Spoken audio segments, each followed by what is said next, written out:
Olá, bem-vindos a mais uma viagem na história. A nossa jornada de hoje é através da história de um brasileiro que lutou pela Alemanha na Segunda Guerra Mundial. E ela começa em Vacaria e depois vamos a Ijuí.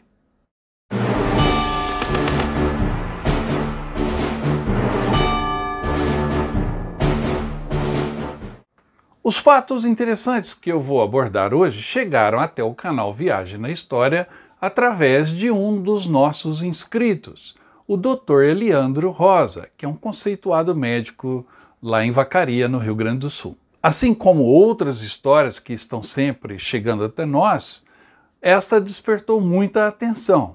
Logo entrei em contato com o Dr. Eliandro e ele gentilmente nos recebeu lá no Rio Grande do Sul. Mas antes de aprofundarmos essa história interessantíssima, não se esqueça da promoção aqui do canal, a promoção dos 200 mil inscritos. Você adquirindo uma camisa do Viagem na História, concorre a um pacote de viagem para os 80 anos do dia D. Essa camisa exclusiva, bem bacana e comemorativa dos 80 anos do dia D. E além de comprar a camisa, você vai receber um cupom para concorrer a um pacote de viagens completo para os 80 anos do dia D. Aproveite essa promoção. Você pode comprar a camisa através do nosso WhatsApp. Entre em contato, adquira sua camisa, que é o nosso uniforme, e também concorra a essa jornada incrível pela Normandia, Bélgica, França e muito mais. Vamos então à história incrível do brasileiro que lutou nas Waffen-SS. Nós fomos até o Rio Grande do Sul conhecer a história verdadeira de um brasileiro e que lutou na Segunda Guerra Mundial do lado alemão. Então o doutor gentilmente nos convidou para irmos até o Rio Grande do Sul, na sua cidade. Hoje ele mora em Vacaria, que fica a 330 km de Ijuí, onde fomos muito bem recebidos pelo Dr. Eliandro e pela sua família.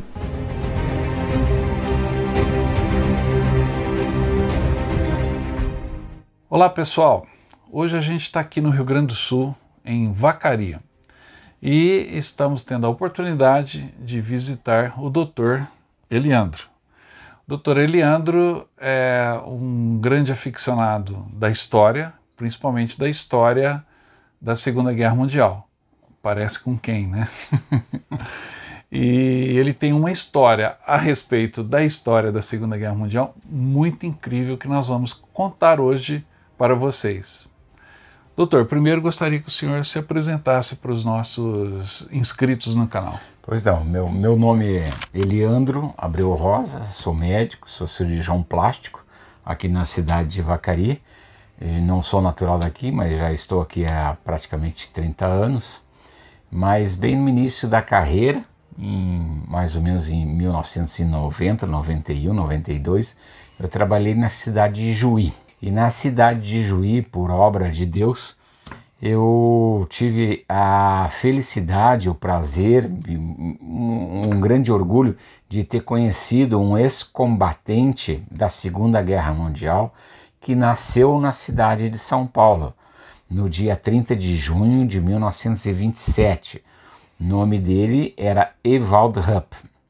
Acontece que ele era filhos de alemães. O pai dele era alemão nato, era médico, farmacêutico, como se dizia na época, e trabalhava na Grande Santa Rosa. E em 1938, eles voltaram para a Alemanha. A família inteira voltou para a Alemanha. O pai, a mãe, o seu Ewald, mais 2 irmãos e mais 2 irmãs.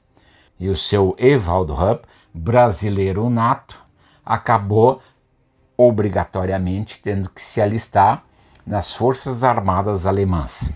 E o pai do seu Ewald era um médico, não é isso? Sim, ele era médico, como eu disse, naquela época se chamava médico farmacêutico, e ele serviu as Forças Armadas Alemãs e ele foi servir no norte da África, no Afrika Korps. Doutor, e além do pai e do Ewald, também os outros 2 irmãos lutaram também na guerra. Sim, praticamente a família inteira, os outros 2 irmãos também lutaram na Rússia.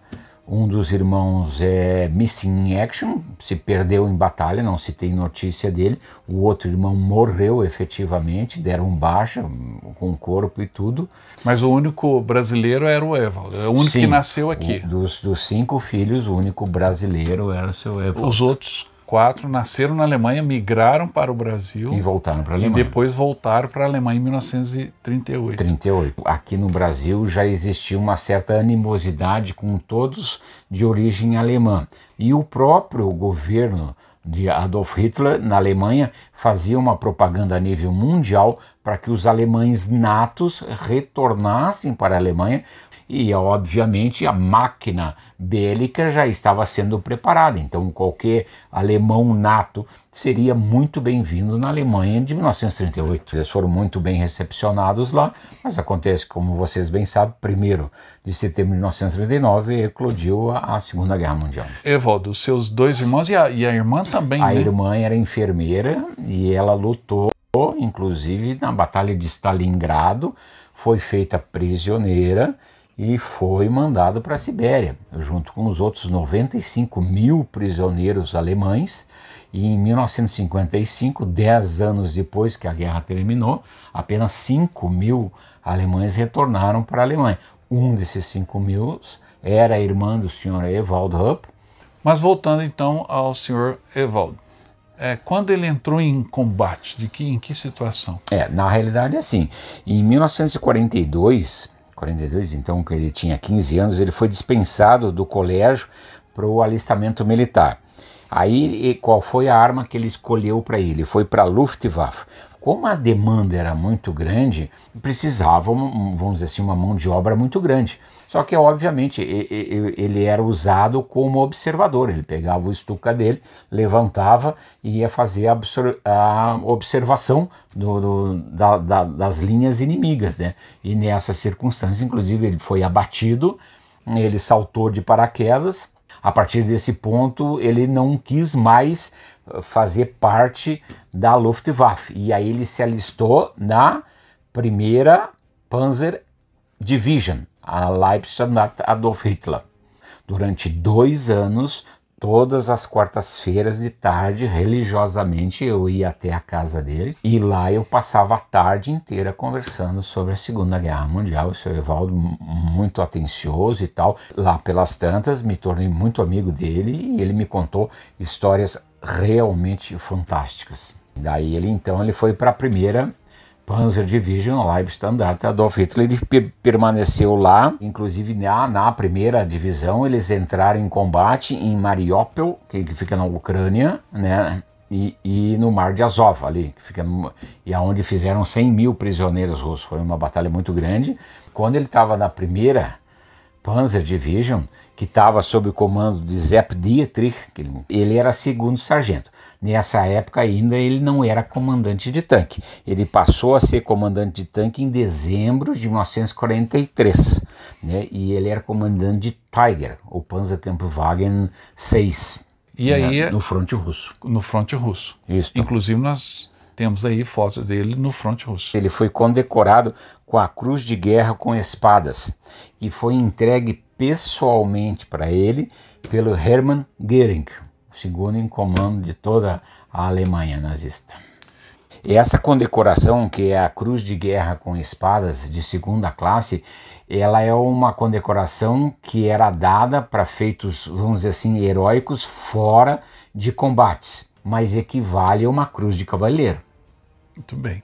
Que é uma tremenda de uma condecoração. Sim, ele usava exatamente onde é a Cruz de Cavaleiro, da Cruz de Ferro, que era usada aqui em cima. Em janeiro de 1944, ele foi condecorado com a medalha de ferimento de guerra. Aí, nesse caso, toda a unidade já estava sendo deslocada para a França.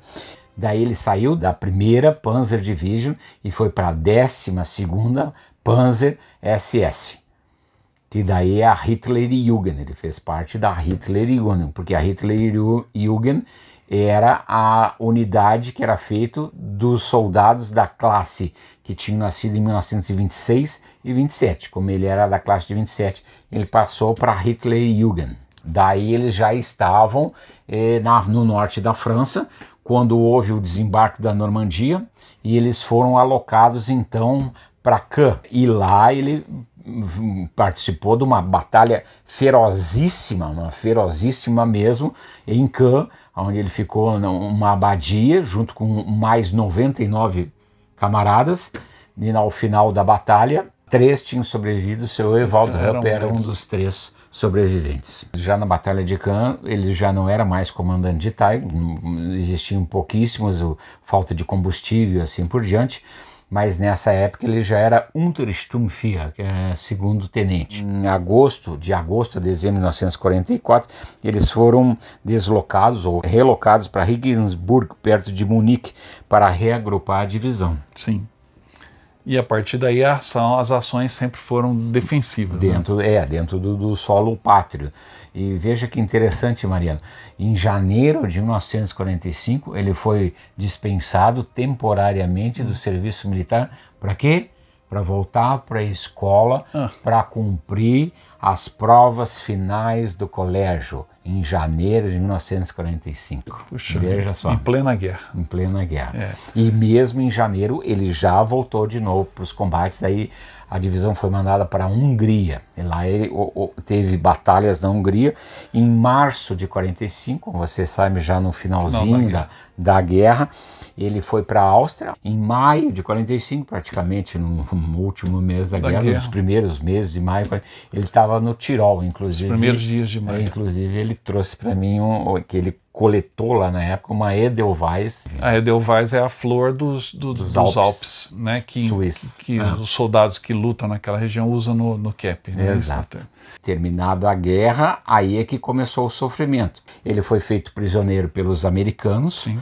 E ele foi ao julgamento. E lá em Dachau aparece a foto dele, aparece imagens, dá para procurar no YouTube, tá ele lá. E ele foi condenado à morte. Foi imputado a ele crimes que a própria Waffen-SS cometeu em Caen. Ele foi para o campo de prisioneiros na Inglaterra, número 2, e acabou havendo um novo julgamento, aonde então ele foi condenado a 25 anos de prisão. Ele teve uma sorte bastante grande, por incrível que pareça, existiam outros brasileiros na mesma condição que ele, mas de outras armas, que estavam no mesmo campo de prisioneiros na Inglaterra. E aí um deles conseguiu fugir, conseguiu chegar até o Brasil, foi para o Itamaraty e revelou a situação de mais alguns brasileiros que estavam presos nesse campo de concentração da Inglaterra. Brasileiros como o Evold, que lutaram pelo lado alemão e estavam sofrendo no campo de prisioneiros na Inglaterra. Quanto tempo mesmo? Na realidade, ele ficou até ele foi libertado em 47. Ele deixou finalmente o campo de concentração da Inglaterra com direção ao Brasil. Aqui ele sofreu um novo julgamento e ele foi condenado. E a condenação dele foi servir 2 anos no exército brasileiro, justamente na cidade de Juí. E ali ele não saiu mais, ele ficou... Sim, daí depois ele deu baixa e aí se tornou mecânico na cidade de Juí. E foi lá, como o senhor disse no começo, que teve a oportunidade de fazer a amizade com o Evold. Quando você ouviu a história dele pela primeira vez, você acreditou, doutor? Qual foi a sua reação? Na realidade, assim, eu fiquei extasiado, porque é quase que um milagre tu ter acesso a uma peça da história na tua frente e tu poder conversar com ele, né?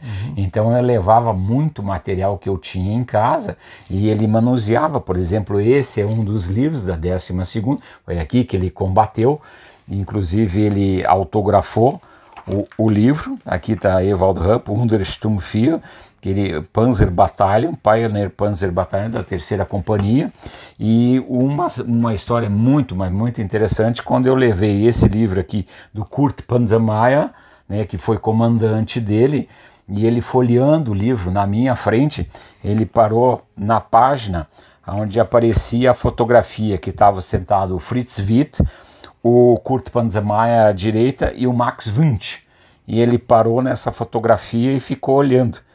E eu perguntei para o seu Evaldo, o que foi, seu Evaldo? Aí ele olhou para o Max Wundt e disse, essa bandagem que o Wundt tem na cabeça fui eu que fiz. Vocês vão olhar na fotografia. Uma coisa impressionante, né? Tu tá ali com um livro da Segunda Guerra Mundial e o sujeito praticamente reconhece todos que estão nas fotografias, inclusive fez a bandagem de um deles, né? É um personagem da história. É incontestável. Sim. E para confirmar essas histórias, o senhor também teve acesso à documentação. Exato. Que comprovava. E no caso, ele me mostrou muitas coisas e tal, mas os documentos verdadeiros, eu só pude ter acesso aos documentos depois que ele faleceu. Ele faleceu em dezembro de 2004 e aí a filha dele teve acesso a esses documentos. E aí nós ainda mantemos contato até hoje e tal, e tivemos acesso aos documentos oficiais, todos esses que nós conversamos, é tudo documentado. E seria possível a gente visitar a filha dele e ter acesso a esses documentos, doutor, para a gente mostrar aqui no programa? Existe essa possibilidade, já me foi feito o convite, basta nós nos deslocarmos aqui de Vacaria até a cidade de Juí, que são 330 quilômetros, e lá nós vamos conversar inclusive com a filha do seu Evaldo Rupp, a Lili. Podemos ir então lá, doutor? Sim, com certeza.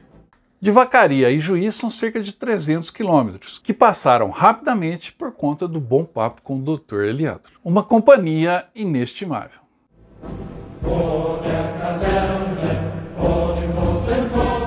Após então toda essa narrativa, partimos então em direção a Ijuí, 330 quilômetros de estrada, para falarmos com a filha do Evald e também ter acesso a alguns documentos, alguns já foram mostrados aqui, e que referenciam e comprovam toda essa narrativa.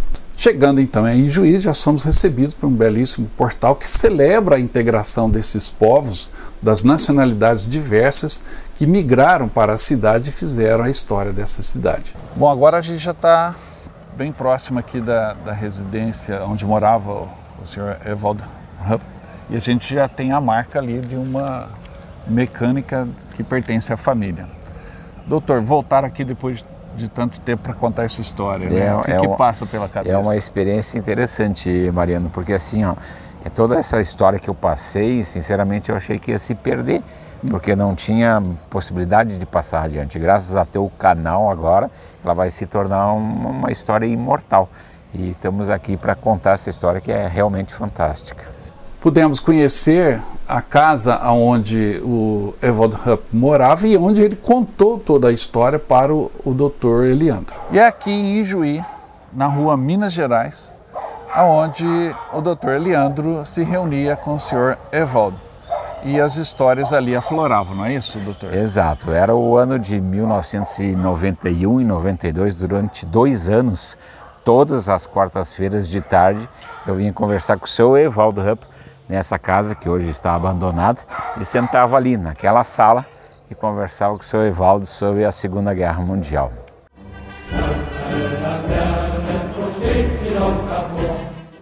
A história do Evaldo Rupp já foi contada aqui no canal. É um dos primeiros vídeos que eu lancei há mais de 2 anos atrás. E por que eu estou voltando a estes fatos? Porque eu recebi de um dos inscritos no canal que desde a exibição da primeira versão da história do Evald fez algumas pesquisas. É o Alex Fraguglia, que mora na Inglaterra e tem acesso mais fácil à documentação. Ele enviou solicitações a algumas entidades alemãs, americanas e inglesas para levantar o caminho que o Evald fez, certificando a história que nos foi apresentada através do Dr. Eliandro e da filha do Evald, a dona Lili Marlene. O Alex fez uma pesquisa extensa, teve acesso a vários documentos que comprovam a participação do Evaldo Rupp nas Waffen-SS,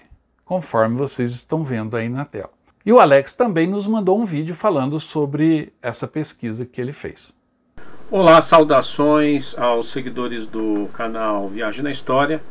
Meu nome é Alexandre Fraguglia, eu vivo aqui na Europa já há mais de 20 anos e tempos atrás eu me deparei diríamos, com um mini documentário feito pelo Mariano sobre a história do Sr. Evaldo Rupp. E eu, como gosto de assuntos militares, resolvi fazer uma pesquisa por conta própria. E após alguns meses eu recebi alguns documentos, na qual eu enviei para o Mariano, né? E também na esperança que ele pudesse enviar, se já não enviou, para os familiares do Sr. Ewald, mas ainda não estou por satisfeito. Eu quero ver se eu consigo encontrar alguns documentos em referência às condecorações que ele teve na Segunda Guerra Mundial. Então a procura ainda não está finalizada. Nesse momento eu gostaria também de congratular o Mariano pelo excelente conteúdo que, através de suas histórias e suas viagens, ele traz com alta cultura para o povo brasileiro, né? Então, saudações novamente a todos os seguidores do canal, e logo teremos mais, diríamos, histórias imperdíveis no canal, ok? Saudações. E logo ao lado da casa do Ewald, obviamente, fica a casa da sua filha, Lili. Fomos muito bem recebidos pela Lili, que falava do pai com muito orgulho e foi muito receptiva conosco. Eu tenho muito a agradecer a Lili e toda a sua família pela receptividade que eu espero um dia retribuir. Logo, Lili nos apresentou vários documentos e fotos que estão enriquecendo aqui o programa e comprovando toda essa história, que realmente é uma história incrível. E depois ela começou a contar um pouco de como foi essa convivência com o seu pai. E já no início da entrevista, que vocês vão ver, nós tivemos mais uma surpresa, não é? E surpresa até para o Dr. Eliandro, porque embora ele já conhecesse a Lili, ele era o médico do seu pai, no entanto, nem ele sabia o que ela nos revelaria ao dizer o seu nome. O seu nome certinho. Lili Marlene. Lili Marlene Rupp Ternes. É Ternes agora, né? É Lili Marlene. Da atriz aquela? É por causa da música do pai. Estamos agora na casa da dona Lili Marlene Rupp. Dona Lili, em primeiro lugar, um prazer estar aqui. Muito obrigado por vocês nos receberem aqui em Juí. E a primeira pergunta que eu tenho para a senhora é: qual a lembrança que tem do seu pai? Bem, a lembrança que eu tenho do pai é uma lembrança boa, né? Porque ele ensinou muita coisa boa para nós. E desde pequeno a gente sempre aprendeu a andar no caminho do bem, que o pai sempre e a mãe sempre ensinaram. E ele sempre contava as histórias para nós, né? O que ele passou na vida. Então foi uma lembrança assim que ele deixou assim para nós, né? E dessas histórias, assim, qual que você tem mais recordações? Mais recordações que eu tenho, assim, que ele me falava era como ele foi separado da família dele, né? Que ele sentia muita falta dos pais, das irmãs. E daí ele contava todas as experiências que eles tiveram na guerra, né? Então ele falava sempre das histórias que ele viveu na guerra? Ele contava muitas histórias. E qual dessas histórias específicas da guerra, sim, que te impressionou muito? O que me impressionou muito foi quando ele contava, né, como eles eram muito jovens e como ele viu muitos jovens morrendo na guerra, né? Muitos amigos dele e até própria dos familiares dele, né, dos irmãos. Então isso doía para ele, né? E ver como que era triste, né? O pai me deu esse nome já por causa da Lili Marlene, que eles cantavam muito na guerra, na infantaria. Eles eram a música que os soldados cantavam, Lili Marlene, né? Então, quando eu era a última filha que eu nasci, ele disse: essa filha vai ter o nome de Lili Marlene. E vocês tiveram a oportunidade de voltar à Alemanha, inclusive com o seu pai, né? Sim, primeiro voltamos sozinhos, eu e meu esposo e meus 4 filhos. E daí, como minha mãe faleceu, daí a minha irmã veio da Alemanha para cá e levou o meu pai junto, e ele viveu com nós 8 meses lá na Alemanha. E como foi a emoção dele estar de volta à Alemanha, depois de tanto tempo? Para ele foi uma emoção muito grande, ele chorou muito, porque daí tivemos também a oportunidade de ir para Gronau, onde é que mora uma irmã dele, que há 50 anos ele não via. Puxa. Então, tivemos essa oportunidade de ir lá e visitar a irmã dele. Então, para ele foi uma emoção muito grande, né? Sim. Como para ele, como para a irmã também, né? E o túmulo do pai, né? Que E ver, sim, visitamos o cemitério, o túmulo do vô, né? Do pai avô, dele. né? O pai dele. Foi muito Que interessante. também lutou na guerra e morreu na guerra, né? Ele morreu depois da guerra. Depois da guerra. O vô morreu depois da guerra. Que eu me lembro, eu era nova ainda, mas eu me lembro quando chegava aquelas cartas pretas da Alemanha com um frisinho preto, então nós já sabíamos, alguém faleceu lá, né? Então quando veio a primeira, veio a do vô, e depois, que era o pai dele, e depois mais tarde, eu me lembro, acho que passou uns 4, 5 anos, veio a carta preta, que era o falecimento da minha avó. Da sua avó. E como vocês lidavam com essas perdas? Para nós, assim, era uma perda, assim, que tu sentia porque tu nunca conheceu eles, né? Então, tu sentia muito. O pior foi pro pai sempre, né? Para ele foi sempre muito, muito triste, muito duro, né? Porque ele foi separado da família, veio para o Brasil, nunca mais teve contato com eles e perdeu, né? Quando terminou a Segunda Guerra, o Edvald voltou para o Brasil, ele não teve mais contato com o pai? Não, só no falecimento? Só por carta. Só por carta e após o falecimento. O falecimento, ele nem... depois de 36 anos, uma irmã dele chegou da Alemanha. Aqui? Chegou. Ela chegou bem cedinho, era umas 5 horas da manhã, e daí ela tinha só o endereço, ninguém não sabia que essa tia vinha. Vindo. Não, ninguém não sabia nada. E ela chegou, era 5 horas da manhã, parou um táxi ali na frente, e ela desceu e chamou só o nome dele, Ewald. E daí o pai pulou da cama e gritou, Hildegard. Ele conheceu a voz da irmã dele. E 36 anos não tinha visto. Puxa vida. Foi muito emocionante, foi muito, muito, muito.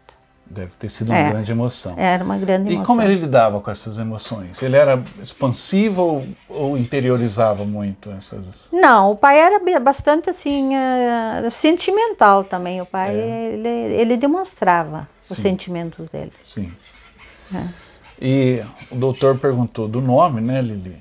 Do nome é isso. A famosa música Lili Marlene. Você poderia cantar a música pra gente? Uns trechinhos que o pai cantava eu ainda me lembro. For die Kaserne, for den großen Tor, stand eine Laterne und steht sie noch davor. Wie einst noch wieder und wiedersehen, wie einst gesagt, Lili Marlene. Muito bom. Isso eu me lembro que ele cantava. Muito bonito. Ele cantava. E é uma música universal, que servia para os soldados alemães e também para os soldados que lutavam contra os alemães. É uma música que foi muito popular. Ela não se transformou num hino de algum partido, mas no hino de qualquer soldado em qualquer trincheira, né? Devido ao grande sucesso. E existem também 2 filmes, né? Um antigo e um mais recente que conta a história de Lili Marlene. Eu gostaria de agradecer em nome do Dr. Leandro e meu de vocês nos receberem aqui. Tivemos um belíssimo almoço, tá? Inesquecível. E de nos mostrar os arquivos, o acervo que você tem e contar a história do seu pai. A história de um soldado, independente da nacionalidade, né? É a história de um soldado, né, Lili? Sim. Para nós foi uma grande alegria, né? Depois de muitos anos que nós não víamos o Dr. Leandro, e receber vocês aqui foi um grande prazer, e a casa estará sempre aberta, a hora que quiserem vir visitar nós, estejam bem-vindos. Então, depois dessa belíssima recepção, da gentileza de todos, nós fomos então ao cemitério de Ijuí para visitar o túmulo do Ewald Rupp.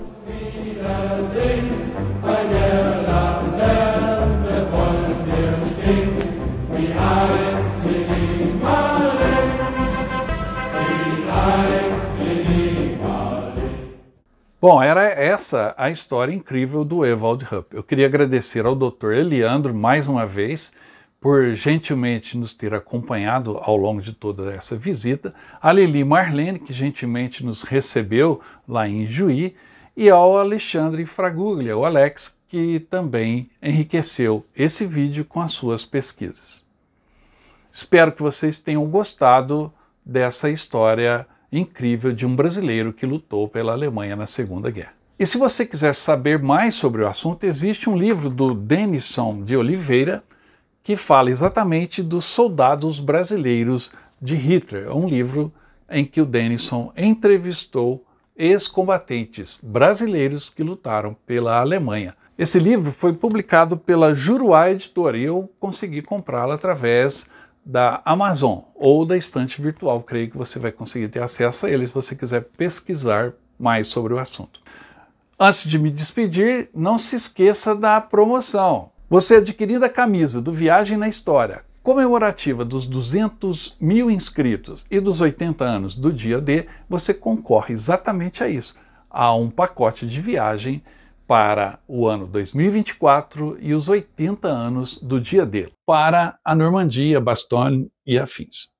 Para adquirir a camisa é fácil, é só entrar em contato pelo nosso WhatsApp.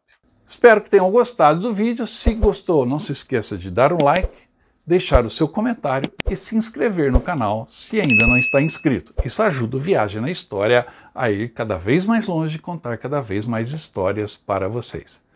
Eu volto logo exatamente com mais histórias. Até mais.